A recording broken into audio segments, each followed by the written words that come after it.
Welcome to Conversations with Educators, where we bring educators from across the country to talk about topics like college and career readiness, graduation tracking, teacher growth, assessment coordination, and more. Let's get started.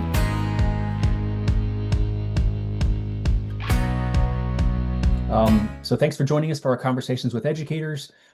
Specifically this one, how do I use data to prioritize my caseload for next year? I know that this time of year is crazy. You've sliced a little bit of time out of your calendar to hear from an expert on this, and I want to introduce him here in just one second, but I also want to introduce our other co-host, Mia Finch, who also is a customer success manager here with Education Advanced. You may know her as well. And Brad Miller, who is has become an acquaintance and relatively a friend of mine, yes, because we've connected quite a bit over the last several years. He comes from Perry Township Schools, and Perry Township has been a long customer and client of Pathways for a very long time. So I will let him introduce himself to you, tell a little bit about himself, and then talk a little bit about how he's prioritizing different things that are really important at this time of year specifically to prepare for and to be most successful for next year. So Brad, we'll hand it over to you. Okay. My name is Brad Miller, like he said, and I've been the school counseling director here for a number of years. Prior to that, I was a counselor here. So I know the counseling world very well. And we have used a lot of different data sources in Perry Township. We are on Skyward. This year, we moved to the Skyward Q. In the last few years, we onboarded Panorama, and then we've used Pathways for a number of years. The way we're structured here is we're a team model. We have 4 assistant principals, and then each assistant principal takes a grade level. And then there are 6 counselors in our department. So we have just under 2,400 students, and each counselor or one of the 4 counselors is paired with each grade level. And then we have an early college where that school counselor has students 9 through 12. And then we have a counselor that is specific to early or 21st century scholar students, and they straddle all 4 grade levels. So again, I think the biggest challenge is tracking students. I used to allow counselors to track their students, whatever their preference was, obviously because of the changes in diplomas, first with the box 2 and 3 requirement.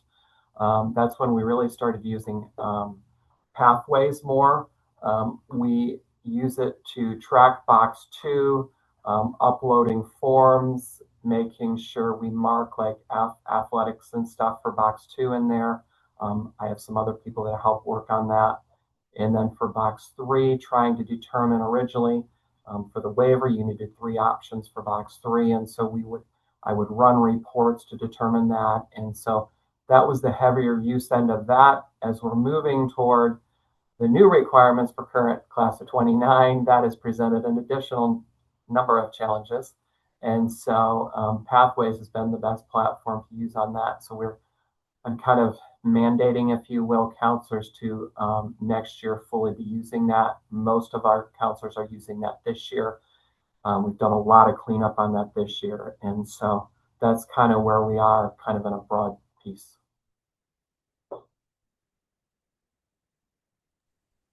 All right. And Brad, tell me a little bit about what are you doing right now?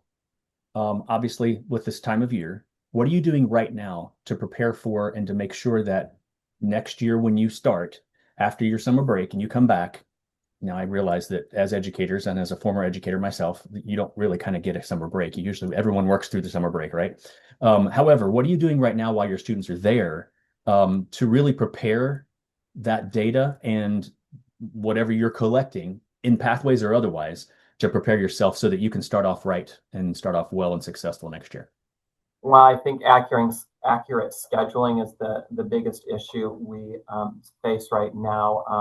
I do the master schedule. I've done it for the last 7 or 8 years now. And so that process never ends, as everybody knows, with scheduling. And so obviously at the October time, we're finalizing what courses we're going to be offering, making sure those are in there. Regards to 8th graders coming over to 9th grader, we have 1 feeder middle school, which is nice because we're only dealing with 1 institution. We pull data from Skyward for all of those student strands specific in English and math. And then I go through and kind of do a green and red and yellow highlight. And then based on that, I place the students in courses. I then meet with the department chairs and teachers of 8th grade students over at the middle school, and they take time and can speak into the placement. We want to make sure that data is not the only source being used. We want some teacher input on our placements for courses. And so those teachers then kind of can make overrides, and then I automatically populate all those. And then we, of course, go to the middle school, and then there's areas that they can pick, their pathways from and some other pieces. So we have a pretty structured program that uses data. That data pull right now is mainly from Skyward in the testing pieces. And then we process through that with a lot of different input. We also give parents an input to override that if they disagreed with the placement. And we either have a conversation about that or generally conversation is how we do that. So that's kind of how we're doing with scheduling. Right now, I'm in the process of building the master schedule, which is based on placement of students. For our upper grade levels, we do also allow teachers at the end of semester 1 to make placement determinations in the core classes. That way we're being appropriate with placements. Of course, counselors have a lot of say in that as well, because we know the students as a whole person. We're a little bit more aware of their goals and what they plan to do. And so it just, right now, my counselors have to have all their requests in by the 3rd week of February. Then we meet with central office for numbers, and now we're hacking out the details of the schedule. I'll have that run May 1st. And then counselors, of course, will deal with the ever popular singleton conflicts that occur when you do a master schedule. So is that, and what else would you like me to add, Robbie? Yeah, absolutely. So the schedule, master schedule and that type of thing is kind of like a high level umbrella of stuff that you have to do. Looking a little more, I don't know, molecularly, if you want to say that, or a little more specifically, how do you identify specific students that may need help in whatever areas, scheduling or otherwise? How do you identify individual students? In regards to pathways, obviously the push to make sure seniors are done, they're done on time, and that they're done accurately with box 2 and 3. Like I said, I'd use pathways. And so I run reports because we can do the counselor of record report now, which I really like. We're not an easy alpha split, just the structure of our school. So it's not just A through L is so-and-so. So when I run a report, I'll sort it by counselor, and then we'll literally go kid by kid, and we'll talk about, they've only got one option for box 3. Have you mismarked something in pathways? Are there other things going on? Because again, if you think they're going to get their honors diploma and they get that D in that 4th year of math, then how are they going to graduate? So I think we use it mostly for the identification of the box 3, and then also box 2. We have a project senior year in our U.S. government class that meets the box 2 requirement, sending out, the form pieces and how they upload their piece into pathways we've used a lot.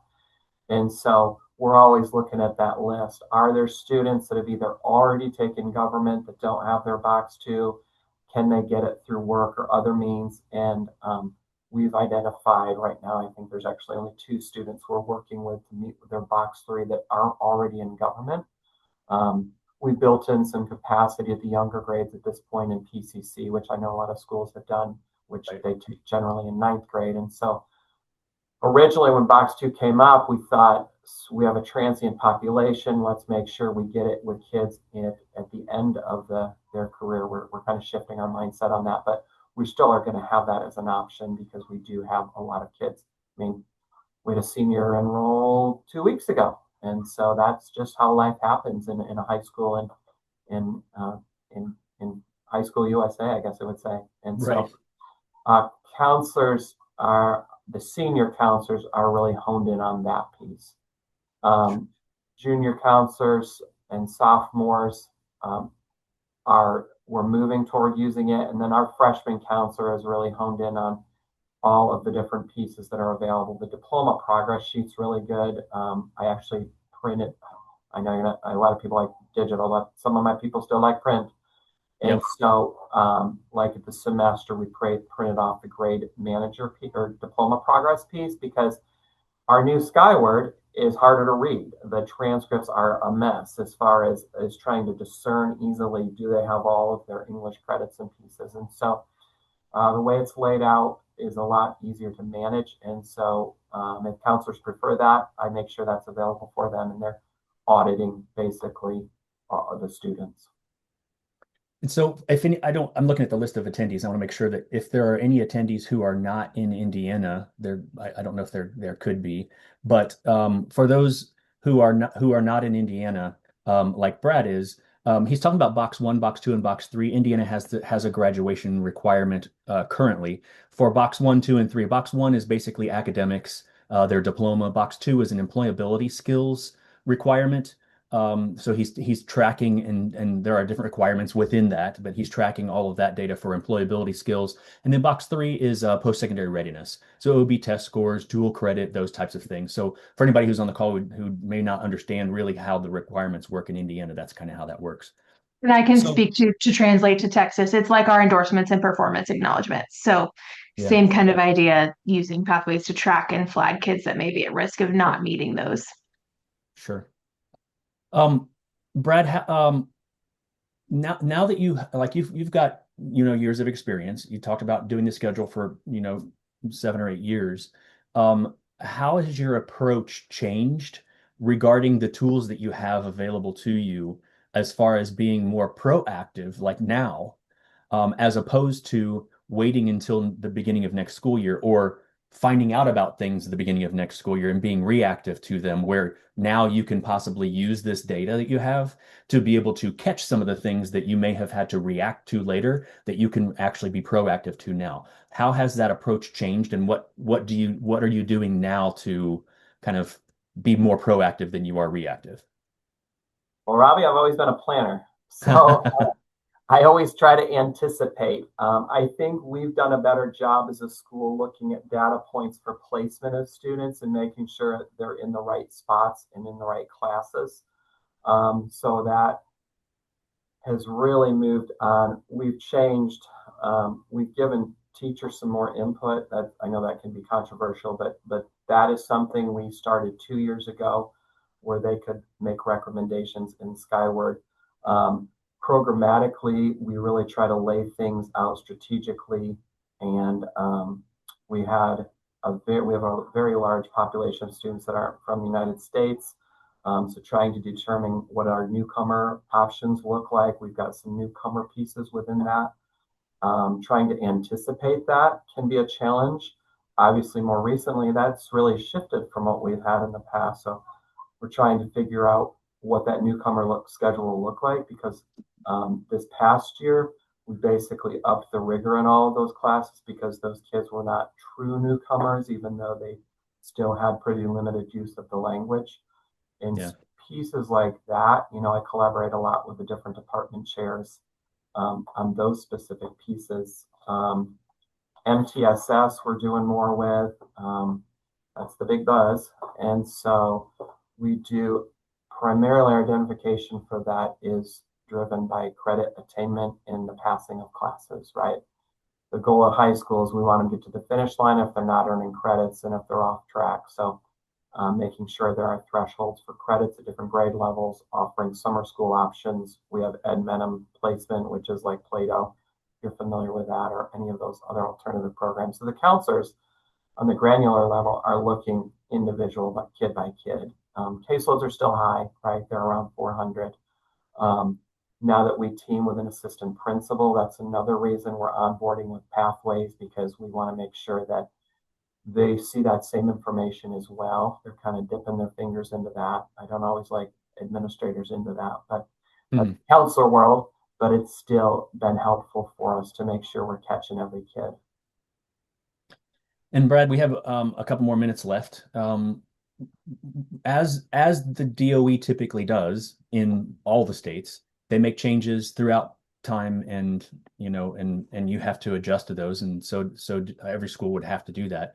Indiana has made a fairly sizable change regarding diplomas and tracking of that. Tell me a little bit about how Perry Township is moving forward with the tracking of all of that information, and kind of how are you preparing for that for your freshmen, yes, who are under those rules now, but now moving them up to the 10th grade and then pulling in your 8th graders.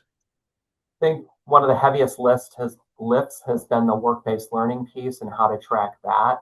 And so we are using My Tracker. We're just kind of starting that piece because we know that, we have always had a work-based learning program. We may have run about 100, 150 kids into that.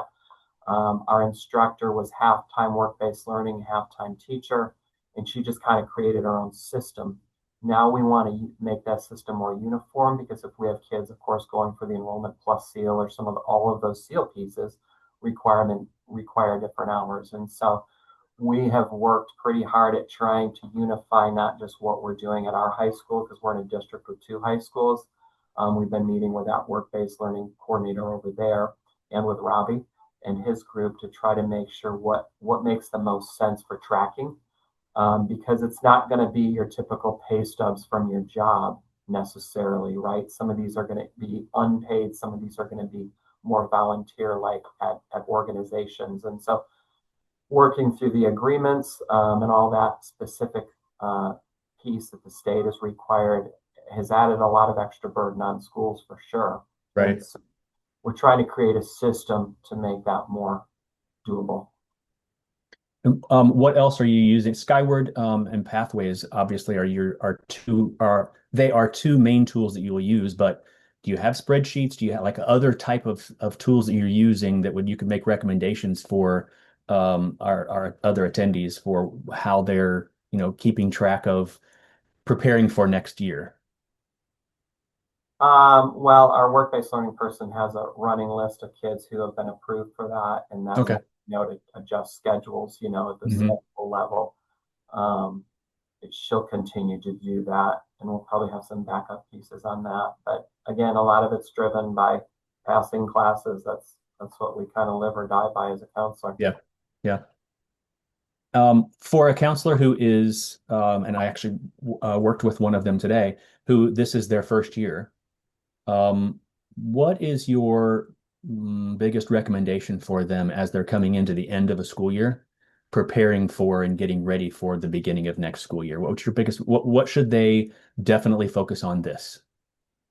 Running F lists, looking at what required classes were not met, making sure that if you have summer school options, you're creating opportunities for those kids and informing those families of those pieces. We don't want kids to get behind. They're less likely to graduate. And so I think the F lists are huge. With seniors, of course, it's finish and strong and don't lose your mind. Yeah. And so Right.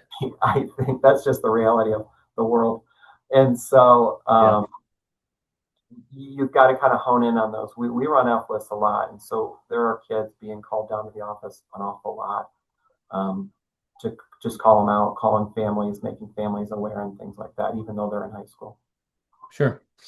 There was somebody has asked a question in the chat. My school district doesn't use Skyward. Do you have visuals of the type of reports that you're using or a checklist of what we should be checking off?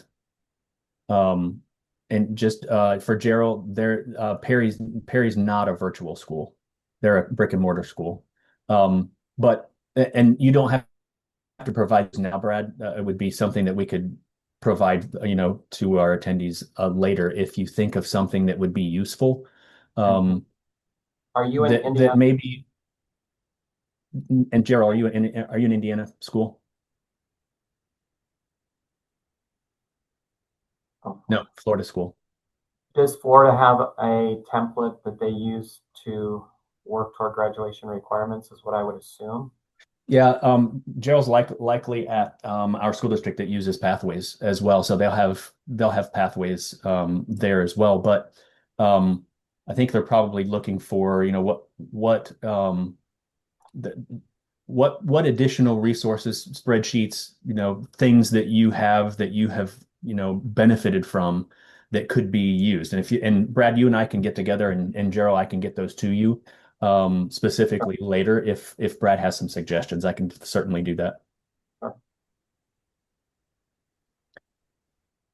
Does anybody in the attendee list who's attending have any questions for Brad or for Mia or myself, in addition to the question that Gerald had?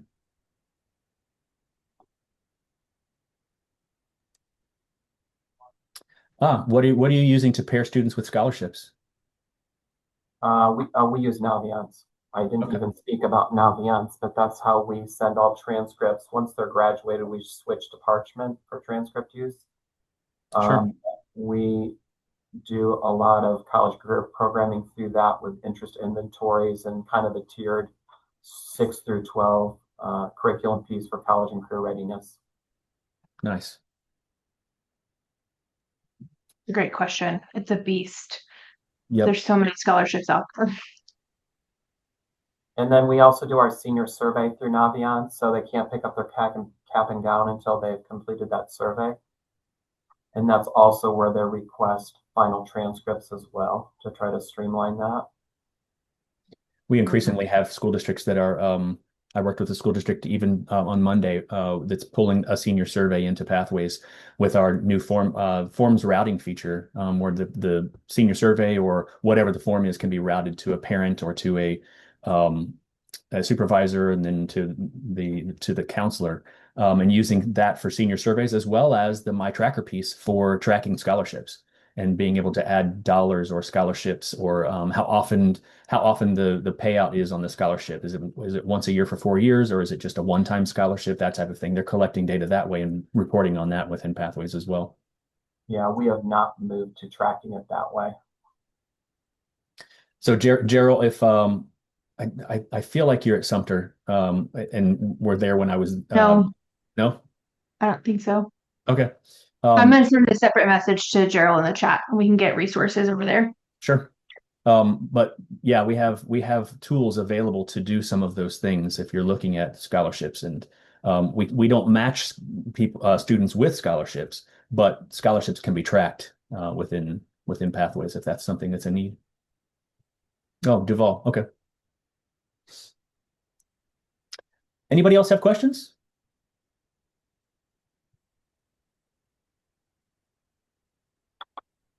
All righty. Well, let me share this last item with you. Just to let you know that Education Advanced is here to help you with a journey from, beginning of school till the end. We even have a career coaching framework that we're working on in Indiana that tracks from PK all the way through grade 12. But from classroom to cap and gown is kind of what our slogan is. But we've got an evaluation resource, a test town resource, and Pathways. Evaluation would be, evaluating educators and school employees. Test town is an amazing testing resource tool that can align and track your testing resources that you're needing as far as locations and materials and those types of things. And then Pathways that we talked about quite a bit today. So if you have any questions about any of these tools, or even more so want to some more information and more in depth with Pathways, please reach out and ask. Brad, thanks so much for sharing your expertise with us today, and for letting people know how you do things at Perry Township. Certainly things are different, but if we get any other questions and things like that come from this particular webinar, we'll be certain to pass those over to you, and I'll reach out to you regarding any resources that you might have from the questions that Gerald asked as well. All right, great. Thank you so much. Hey, thanks, Brad. Thanks, Mia. Thank you, guys. Have a great day. Bye-bye. Okay, bye-bye.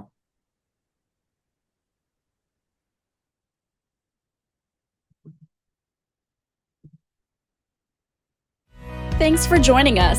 If you want to learn more about college and career readiness, graduation tracking, teacher growth, assessment coordination, be sure to subscribe to our newsletter. Until next time.